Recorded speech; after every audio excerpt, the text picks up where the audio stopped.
विद्यार्थियों, आज हम कक्षा 9 गणित का प्रश्नावली 7.4 का पहला प्रश्न हल करते हैं। इस प्रश्न में पूछा गया है कि सिद्ध करना है किसी समकोण त्रिभुज में कर्ण भुजा ही सबसे बड़ी भुजा होती है, सबसे लंबी भुजा होती है। तो सबसे पहले तो हम जानते हैं कि समकोण त्रिभुज क्या होता है। देखिए, ये एक त्रिभुज है, ये समकोण त्रिभुज है। कैसे पहचानेंगे ये एक समकोण त्रिभुज है? इस त्रिभुज का एक कोण समकोण है, एक कोण 90 अंश का कोण है, इसीलिए इस त्रिभुज को हम कह रहे हैं कि ये एक समकोण त्रिभुज है। और क्या खासियत होती है? समकोण त्रिभुज की तीनों भुजाओं के अपने अपने नाम होते हैं। ये कर्ण भुजा है, ये लंब भुजा है और ये आधार भुजा है। अच्छा, मुख्य बात है कि कर्ण भुजा किसे कहते हैं। देखिए, इसकी खासियत होती है कि समकोण त्रिभुज में समकोण वाला जो कोण होता है, इसके ठीक सामने वाली भुजा को हम कहते हैं कर्ण भुजा। अच्छा, बाकी शेष दो कोण हमारे पास हैं, ये C और A इस चित्र के हिसाब से। लेकिन हम जानते हैं कि समकोण त्रिभुज के तीनों अंतः कोणों का योग 180 अंश होता है। अब यदि एक कोण 90 अंश है तो शेष दो कोण कितने अंश के होंगे? सोचिए।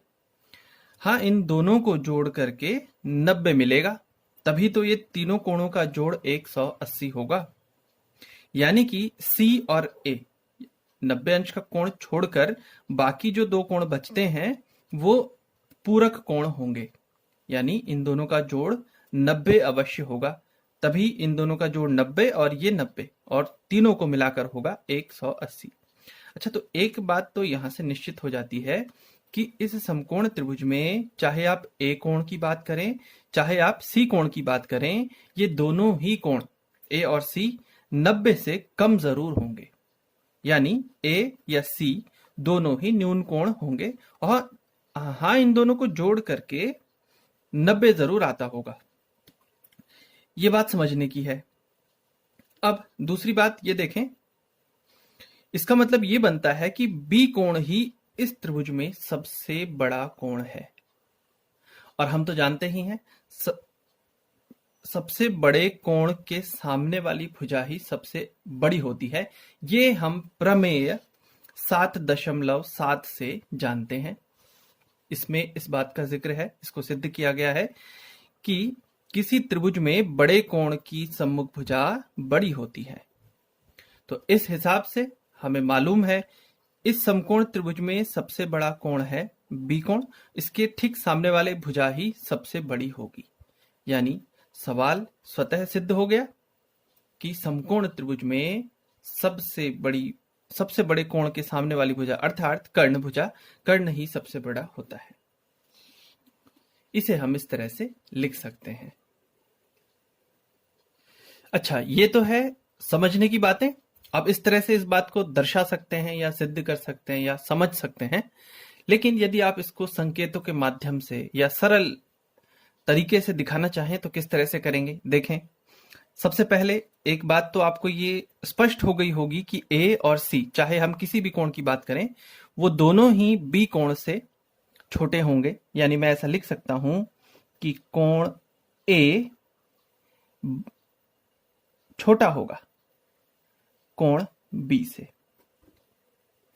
इसका मतलब हो गया कि कोण A के सम्मुख भुजा कोण B के सम्मुख भुजा से छोटी होगी।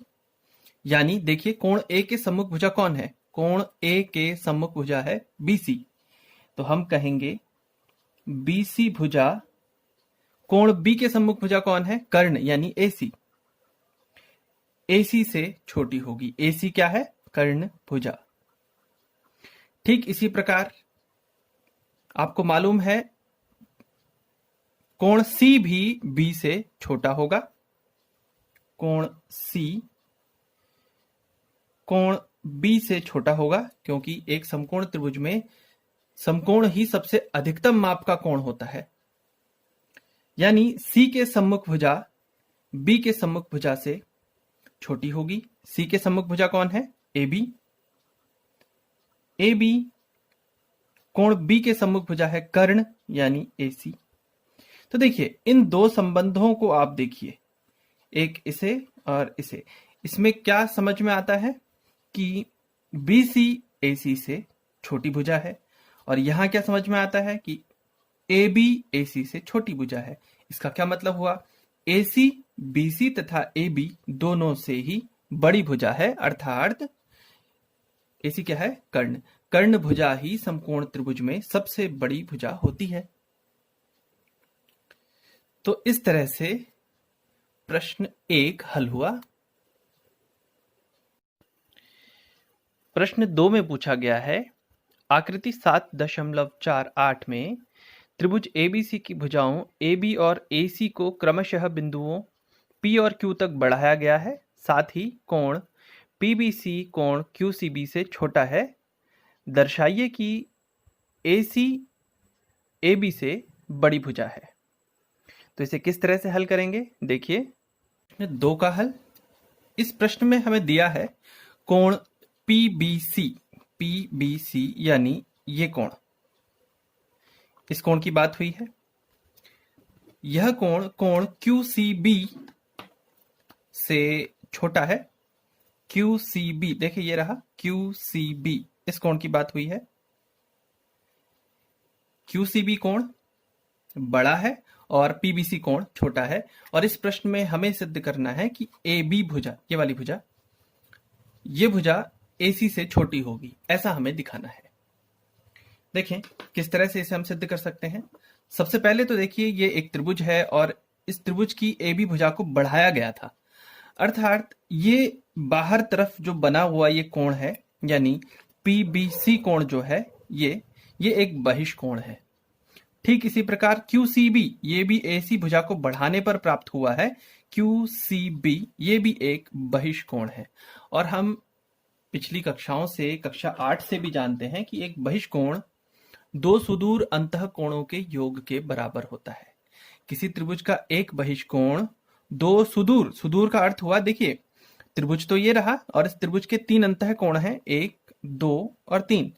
तो लेकिन मैं क्या कह रहा हूं वो सुने, किसी त्रिभुज का एक बहिष्कोण दो सुदूर अंतःकोणों के योग के बराबर होता है। सुदूर, सुदूर का मतलब इस अंतःकोण को नहीं लेंगे, दूर वाले दो अंतःकोण, ये तो इसके समीप हो गया। तो एक बहिष्कोण दो सुदूर अंतःकोणों के योग के बराबर होता है, यानी ये जो कोण होगा बहिष्कोण, ये इस कोण और इस कोण के योग के बराबर होगा। ये कोण यानी कि कोण A, और ये कोण यानी कि BCA, अथवा आप इसको ACB भी पढ़ सकते हैं। ठीक इसी प्रकार यहां देखें, यह भी एक बहिष्कोण है, QCB एक बहिष्कोण है, तो यह भी दो सुदूर अंतःकोणों के योग के बराबर होगा। इसके लिए दो सुदूर अंतःकोण कौन से होंगे? इसके लिए होंगे कोण A और कोण ABC, इस कोण की बात है। इस बहिष्कोण के माप इन दोनों कोणों के योग के बराबर होगी, जबकि इस बहिष्कोण की माप इन दोनों कोणों के योग के बराबर होगी। ठीक है, तो सबसे पहले तो ये लिख लेते हैं कि एक बहिष्कोण क्या होता है। हाँ, परीक्षा में अगर हल करने को आता है, जरूरी नहीं है आप इतना बड़ा लिखें, लेकिन अभी आपको आवश्यकता है, आप इसको समझेंगे किस तरह से, क्योंकि ये एक बहिष्कोण है। इसलिए मैं क्या करूंगा, इस कोण को यानी PBC को इन दोनों के योग के बराबर लिख दूंगा। किस तरह से, ये देखिए, हमने PBC को लिख दिया BCA धन कोण A। BCA देखिए, BCA इस कोण और इस कोण का योग, ये लिख दिया। ठीक इसी तरह से QCB को क्या लिख देंगे, इन दोनों कोणों का योग, कोण A ये ले लिया और एक ले लिया है CBA, ये वाला कोण, इन दोनों कोणों के योग के बराबर आ गया।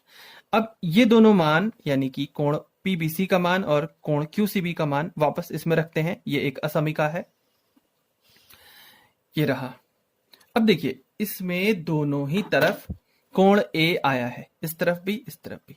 यदि हम दोनों ही पक्षों से कोण A को घटा देते हैं, ऋण कोण A इधर भी घटा लेते हैं, ऋण कोण A इधर भी घटा लेते हैं, तो ऐसा करने से क्या होगा, कोण A से कोण A कट जाएगा, इधर शून्य, कोण A से कोण A कट जाएगा, इधर भी शून्य। तो क्या मिलेगा आपको, कोण BCA छोटा होगा कोण CBA के। इस तरह की एक असमीका आपको मिलेगी, ये रही। BCA छोटा होगा CBA से।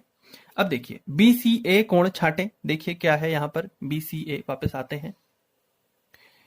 BCA यानी इस कोण की बात हुई है, यह कोण छोटा होगा CBA से, CBA इस कोण से। तो हम इससे पहले भी अभी चर्चा कर चुके हैं, हमें मालूम है किसी त्रिभुज में छोटे कोण के सम्मुख भुजा छोटी होगी और बड़े कोण की सम्मुख भुजा बड़ी होगी। तो BCA के संगत भुजा हो गई, या BCA के सम्मुख भुजा हो गई AB, और CBA के सम्मुख भुजा हो गई AC। क्योंकि BCA छोटा है तो इसके सम्मुख भुजा भी छोटी हो गई, CBA बड़ा है तो इसके सम्मुख भुजा भी बड़ी हो गई। इस तरह से ये प्रश्न हो गया हल।